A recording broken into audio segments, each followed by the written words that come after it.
Hello, this is Robert Kiyosaki, and I'm here doing this very, very special presentation for our Rich Dad coaching.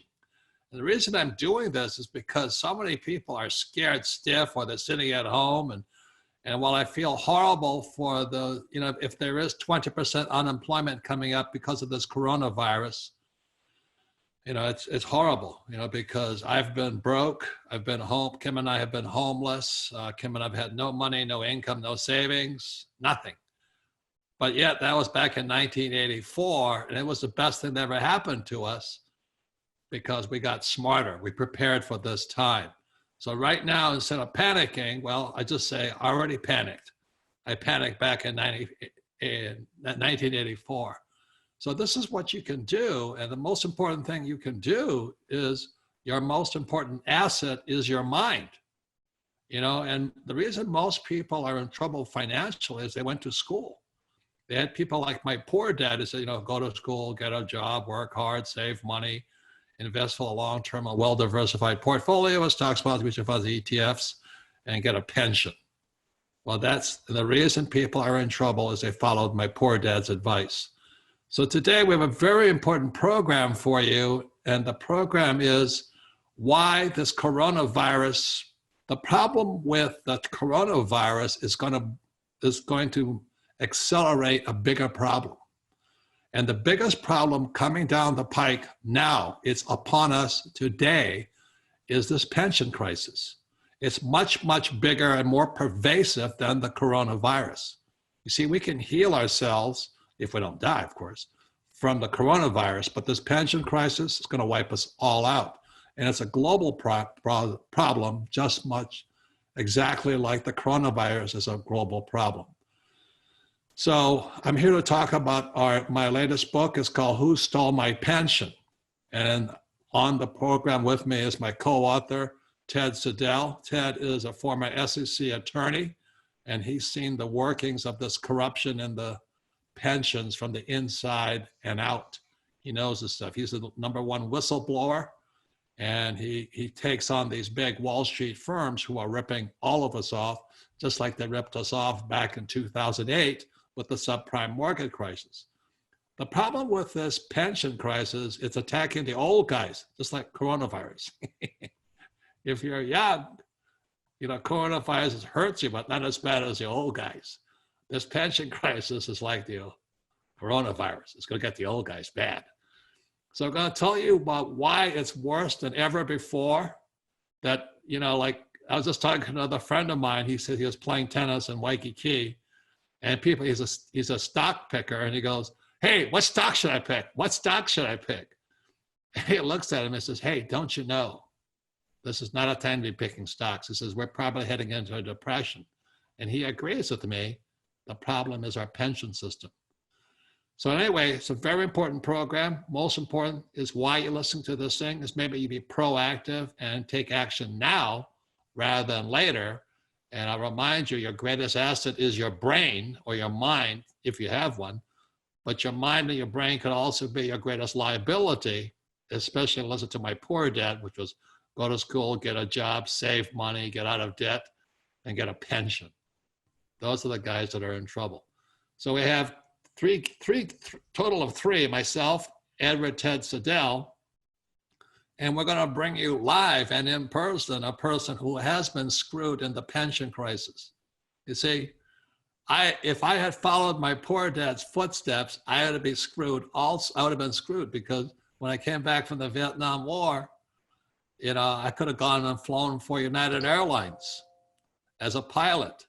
If I had flown for United Airlines, I'd be handling baggage today or, looking for a job someplace else because our pensions, the pilot union pensions were ripped off. And most people don't know that. So it's a very important problem. And we're probably heading into a depression. Now for some, I hope not, but it might be. For some people, it's the worst of times. But if you're prepared and you educate your mind, it could be the best of times. Because there's going to be a lot of bargains, lots of bargains. Ferraris, Lamborghinis, Rolls Royces, houses, stocks. There's going to be a lot of bargains, but you're just not going to jump in and buy stuff. So anyway, I'm very happy that you're listening to this program. I'm happy to be working with Rich Dad's coaching on this subject. So I'd like to introduce my co-author on this project, Edward Ted Siddell, the SEC attorney. He's been a whistleblower for years, and I'm very happy to be my co-author in Who Stole My Pension. Ted focuses on defined benefit pensions, and defined benefit pensions are the ones my poor dad had. You know, school teachers, firefighters, police officers, and labor unions. And Ted Siddell's expert on that, and I'm more on the 401k, the IRA side. So Ted, welcome to the program. And what do you have to say to all these people listening to this about the pension crisis? Well, thanks, Robert. Well, what we say in the book is that we're on in the early stages of the greatest retirement crisis in the history of this country and even in the world, because we're having globally, about 2 billion people are soon going to be above the age of 65. And the good news is that people are living longer than ever. The bad news is that only like the smallest minority of that 2 billion group have adequate savings to survive decades, potentially 30 years or more in retirement. So that's the story behind the book, Who Stole My Pension? But of course, now we've got the coronavirus, which is having a devastating impact on the stock markets and will have a devastating impact on pensions. And pensions were already in danger. The average state and local pension in the United States was only 70% funded at the end of the 11-year historic bull market last week or so. With this 30% drop in the market, they're going to be even worse funded. And I recently wrote an article in Forbes called "Coronavirus Could Kill Your Pension." So we're in a much worse situation. We wrote the book about the dire pension crisis before the coronavirus hit, and now things, of course, are much worse. So, you know, just edification to everybody else. If I had followed my poor dad's advice and got a job flying for United, probably making about 400, 500,000 a year with a pension, what happened to the pilots union pension? Well, the pilots union, United Airlines was the largest pension failure in the history of this country back in about 2006. So United turned over all 6 or 7 of its pensions to the federal government, and the pension benefits were capped at a very low rate. And of course, the group that was slated to get or promised the greatest pensions were the pilots, because they were getting much more money. The flight attendants were never going to get. The flight attendants might have gotten 40,000 a year. The pilots might have gotten 120,000 a year as a pension benefit. But once the government took over the pension, everybody's benefit was slashed down to around that $40,000 a year level. And we'll, of course, we'll hear from Mark Green, who is a 30-year UPS truck driver on this show. And his pension went from, I think, $4,000 or $5,000 a month to $900 a month. So pension benefits get cut dramatically if the federal government takes over, and the most highly compensated people who would be expecting the biggest pensions get whacked the most. And I'm sorry, I hate to admit this, but I went to my Vietnam pilots reunion, and I was talking to my friends who are pilots for United and Eastern and TWA and all this. They're all unemployed driving Uber today. You know, so it's quite an enormous downfall, you know, from flying the 747 to driving an Uber car. You know what I mean? And that's what's getting worse. So with that, I thought we'd get some reality on it, and we've invited. And so we wrote "Who Stole My Pension" long before, you know, the coronavirus hit. And now it's going to get worse. That's our opinion on it. That's a global crisis, as these pensions cannot meet their promises paid, you know, to pensioners. So if I could bring on would you introduce Mark Green for us? And he's part of the Who Stole My Pension book. Would you introduce him, Ted, please? Mark. Yeah, Mark Green is a participant in the New York State Teamsters pension fund, and he contacted me a few years ago when his pension was slated to be taken over by the federal government. He and the other people in the pension wanted answers. They wanted to know what caused their pension, which only 2 years earlier had told them in newsletters that all the money was there to pay their pension benefits fully, not to worry. Suddenly, 2 years later, the money's gone. So Mark wanted an explanation, and his membership wanted an explanation. One of my mantras is, Robert, as you know, every dead pension deserves an autopsy. So Wait, say that again. Every dead pension deserves an autopsy. That's right. What you got called in for, the autopsy.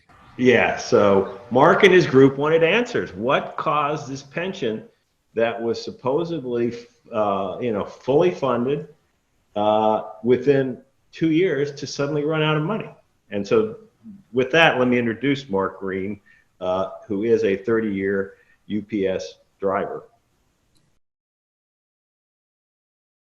Thanks for having me. So, UPS drivers are smarter than the average driver, aren't they? I don't know about that. I mean, we work more hours than the average person, but Yeah.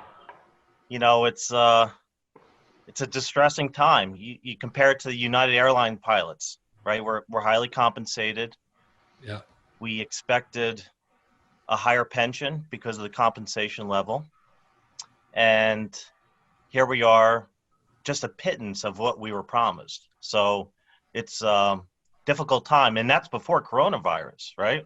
Right. So, we have a lot to talk about. There's a lot of worried people out there, and I think we could have fixed this sooner if we had better regulatory checks and balances put in place.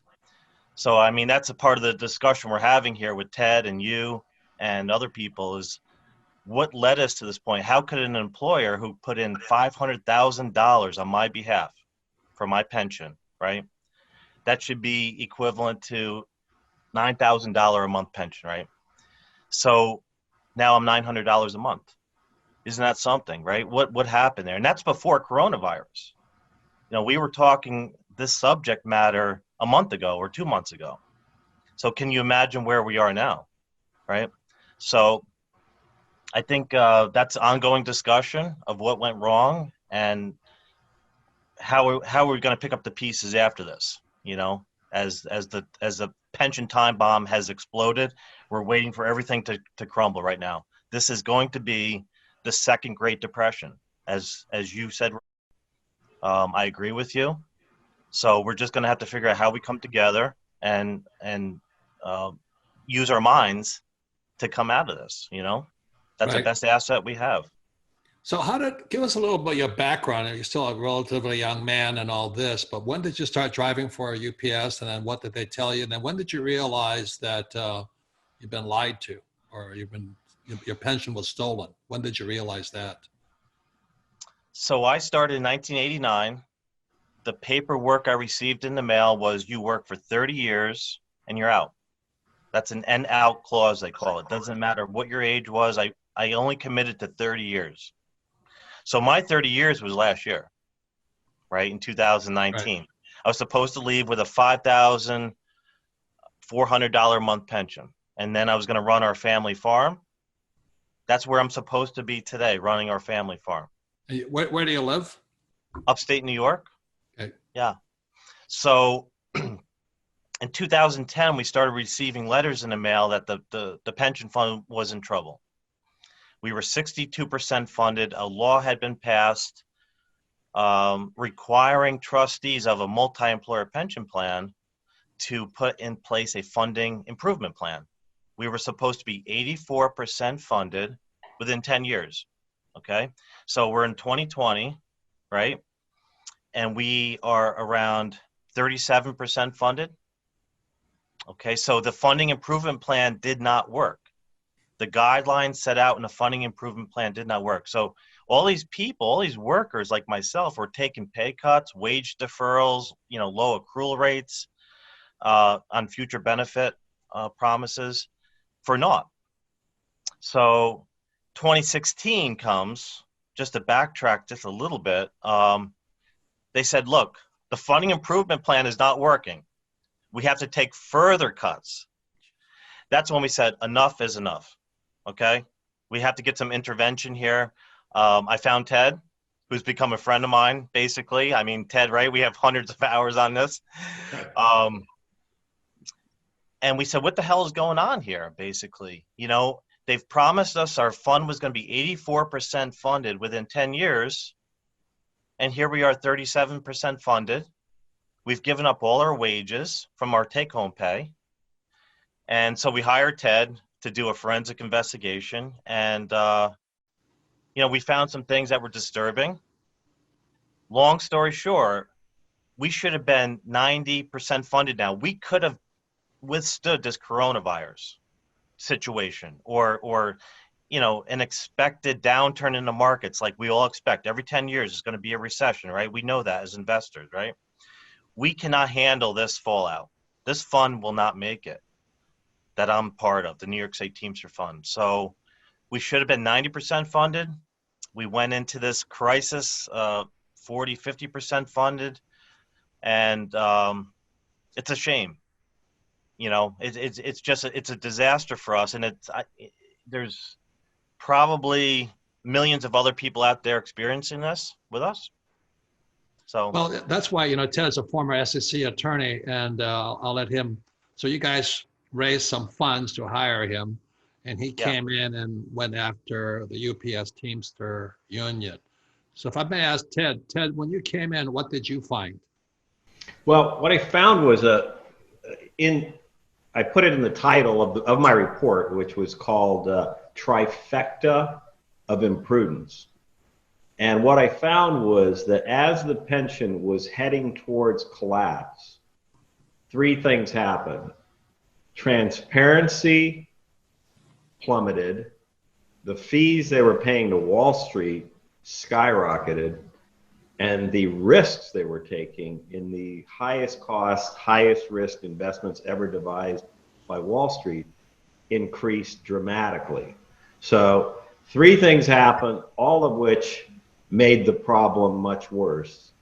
And what Mark was saying was they came up with a plan to rehabilitate this pension years ago. And these were the supposed best minds on Wall Street. All these guys got paid a lot of money.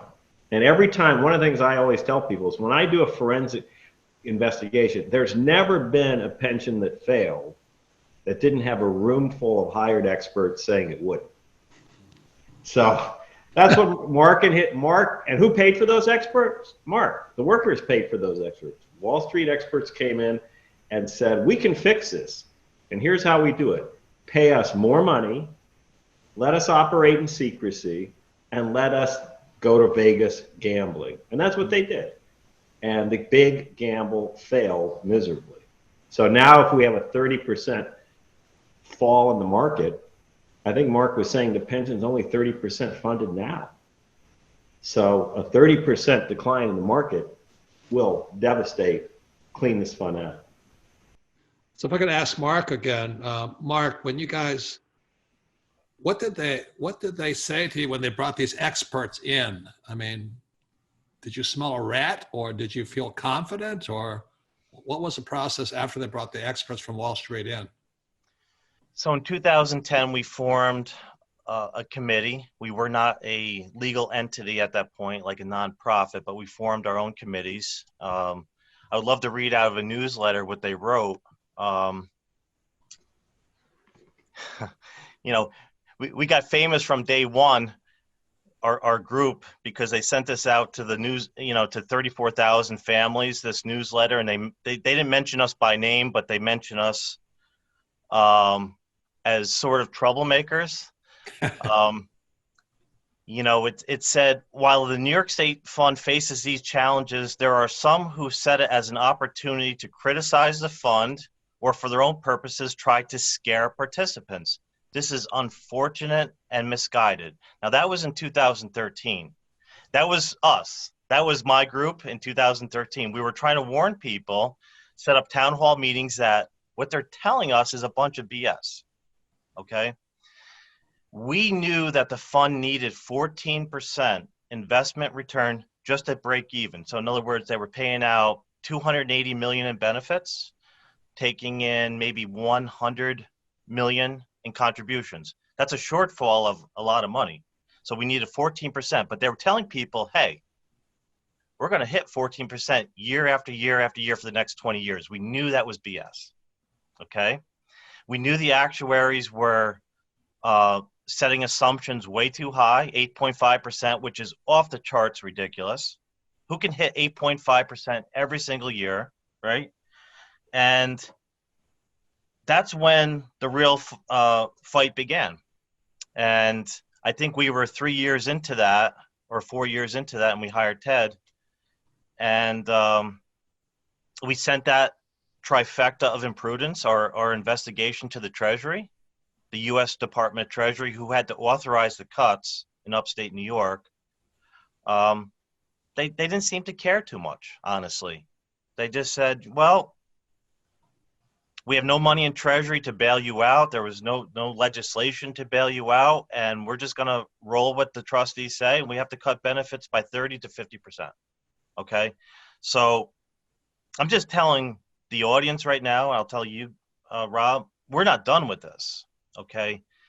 We have every intention of taking legal action against our employer, the union, to pull us out of this multi-employer plan. We do not have to accept, the way this is unfolding. The employer can pay the unfunded liability. They can pull us out of this. So that's sort of the legal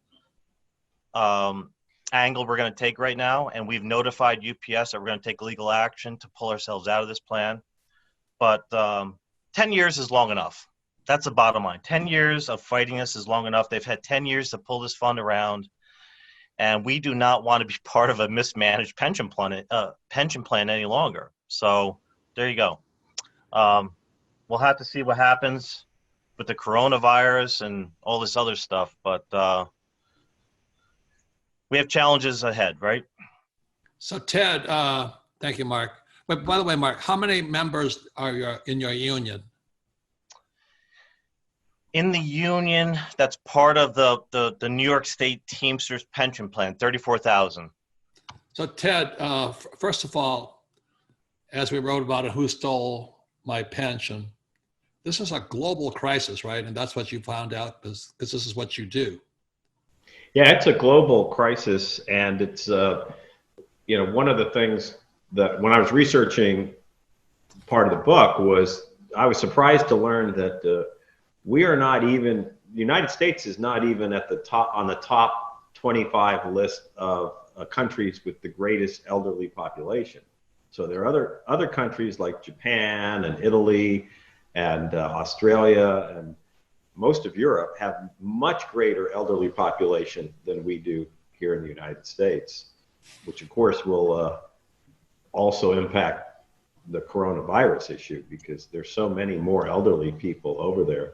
But so pensions all over the world are struggling to meet promises they made to older workers, over 65-year-olds who are, headed towards retirement. And the other thing that we note in the book is that many of them are poised to just now begin investing in toxic assets that were made in America, made on Wall Street. We are the premier, America's the premier financial innovator. We are also the premier creator of toxic investments. So investments that we've created in this country, Wall Street has created, like hedge funds, hedge fund of funds, private equity funds.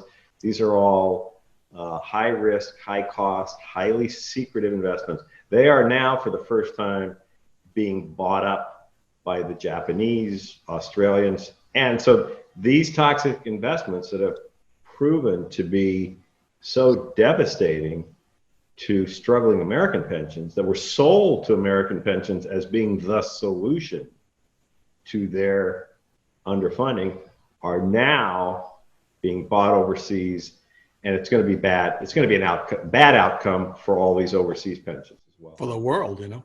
Yeah.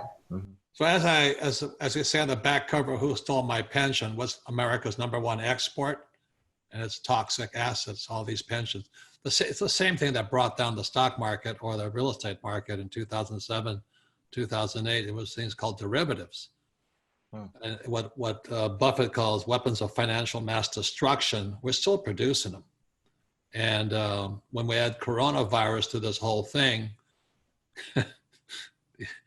these weapons are going off even faster. So, so let me ask, Mark, so what are you doing now, given that you're supposed to be retired, but they've cut your pension? What options what actions are you taking now besides going after the union and going after employer like UPS?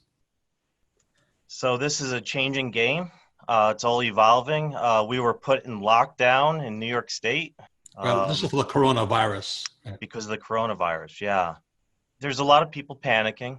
I get obviously, I have a lot of connections. I have a lot of contacts that are looking for leadership. They're looking for direction. They're scared. And so I have to be stoic and sort of give some guidance where we're going to go with this. People have an awareness that their pension is gone right now, okay? That's just one issue. Just the pension is one issue. Now there's just a survival issue, because if you don't go out to work, you can't buy basic necessities. It's like something we haven't seen in this country ever, okay? So I'm telling people, keep their cool. We'll get through this in 30 to 90 days, more like 90 probably. And there's going to be, I think, a renaissance. I think there's going to be a great revival after that. By then, the pension fund will still be desecrated, but we're going to have to use our minds. We're going to have to get off our couches, get off of social media, because if all these pension plans go bankrupt, it's going to affect the economy for the next 10 years, right? Longer so than that. We have to figure out a way where there's some sort of skin in the game with everybody, shared sacrifice, I'll call it. And the big banks are going to be part of that. Make my word. That's a message I'm going to be promoting in DC, that the big banks are going to have to put some skin in the game and help recapitalize these markets so we can, move on. So that's what I'm doing. I'm not going to DC in person anymore, in my lobbying efforts. It'll be through email, but I have great contacts down there. And my message, #1, is the big banks are going to have to help recapitalize these markets that have walked away with these trillions of dollars over the last X amount of years. Thank you. Anyway, I feel for you, and I thank you for sharing your story. So Ted, what advice do you have for people who might be in Mark's position?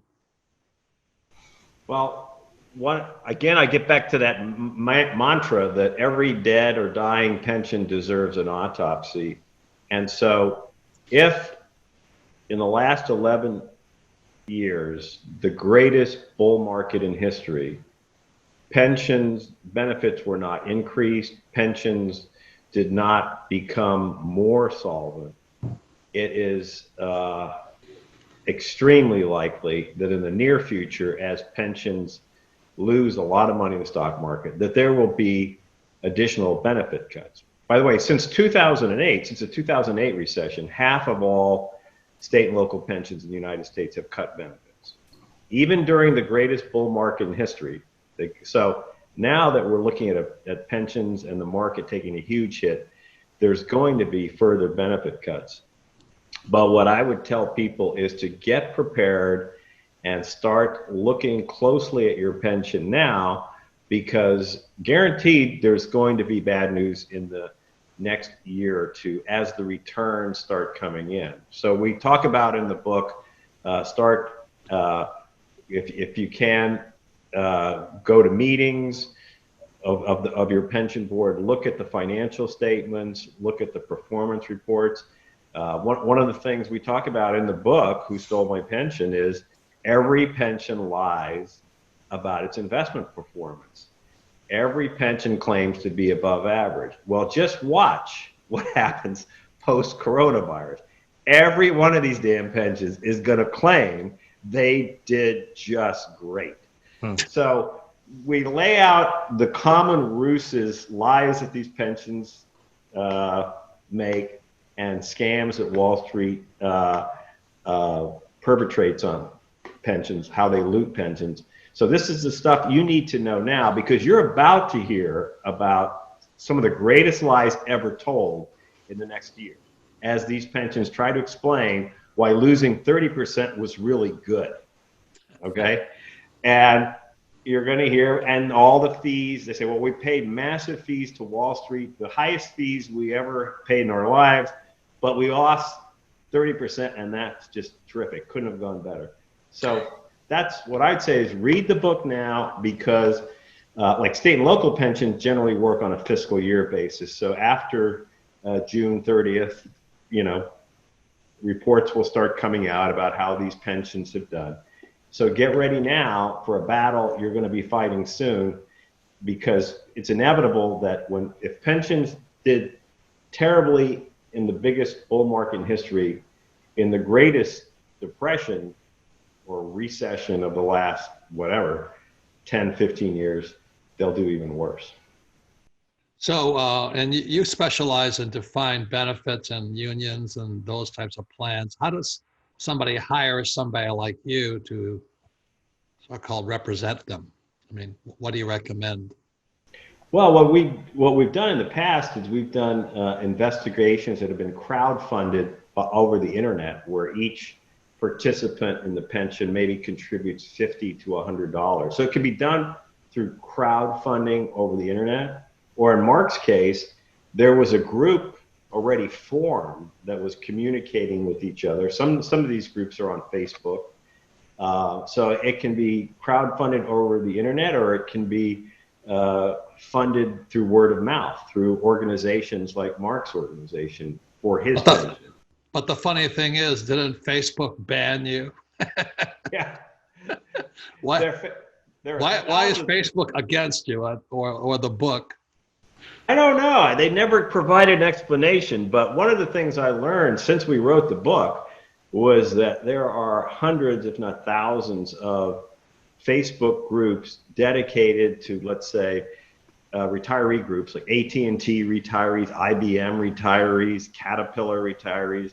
And then there are also all these groups dedicated to Teamsters retirees and to state and local pension. There's Iowa and Nebraska Protect Our Pensions. That's a Facebook group. So I went to join them. And after joining a couple, all of a sudden, Facebook shut me down. They said that I would not be allowed to join any of these groups. And they have they tell you this in a little window on your computer, and it says, click here if you want to appeal. So I appealed, never heard what happened. After 10 days, the block or censorship ended, but I was never told why I had been blocked. Apparently, someone complained about the message of the book, which is that pensions are being looted. So it was very strange. And like our buddy at the Seattle Times, he trashed me and the book and all that. They're all financial planners too.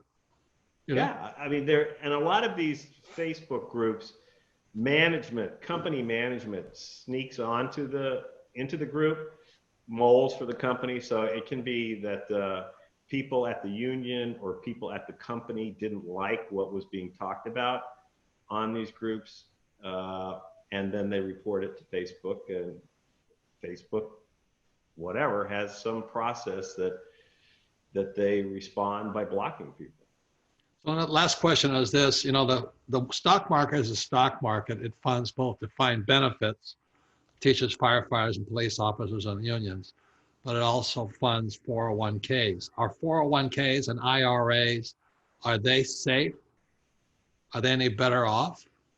No, 401ks and IRAs have a lot of structural problems. First of all, they have generally retail mutual funds in them. So these are high cost retail products that shouldn't belong in a retirement plan at all. And the employer gets to pick the quote unquote menu. So the employee only gets to pick the best from the bad bunch that the employer has chosen for him. So there are a lot of problems with 401ks, and they, the premise is that every employee can be an astute stock picker, and that just can't happen. I mean, there are a very limited number of us who can scour the financial markets, read financial statements, and pick stocks. So that's why some of the investment programs you advocate, like rental property, or can be a much easier way to invest, because you can understand it, you can control it, you can see it, whatever. But the big premise of flaw of 401ks is that every American will someday become an astute portfolio manager. So anyway, and what was the average dollar amount in a 401k in America? The average 401k for like a 65-year-old is like $50,000 to $60,000. So the great 401k experiment did not work. People can't retire on $50,000, $60,000. Right. But that's what has happened over the last 30, 40 years. So if that's a good outcome, then the 401k program was a success. But it's not a good outcome, and so people are basically left with Social Security. So that's pre-coronavirus too. Absolutely, absolutely. Yeah. And you can knock 30% off that today, and hopefully it won't get any worse than that. Right. But as of today, yes. So in closing, people say, well, how come there's two authors, Ted Siddell and Robert Kiyosaki? Well, two reasons is because Ted represents defined benefits, teaches firefighters and police officers. And I represent the independent 401k IRAs and all this, and this is global. But there's something else that drives Ted and I to be in this business on pensions, and it goes back to our fathers. So what is the story of your father and pensions and Social Security and all that? Yeah, well, my father worked in the CIA back in the 1970s, and he disappeared when I was 17 years old, and he was in his early 40s in East Africa, and so it was ultimately discovered that he had been captured and tortured and murdered by Idi Amin, the brutal dictator of Uganda, who killed, I think, close to 500,000 of his own people. But so my father never was able to get a pension, and even his Social Security and probating his will and his life insurance wouldn't pay because his body couldn't be found for 2 years. So it was a real lesson to me that I realized at a very early age I was going to have to take control and responsibility for my own financial well-being, because even the best of plans can be destroyed with one horrific event. Right.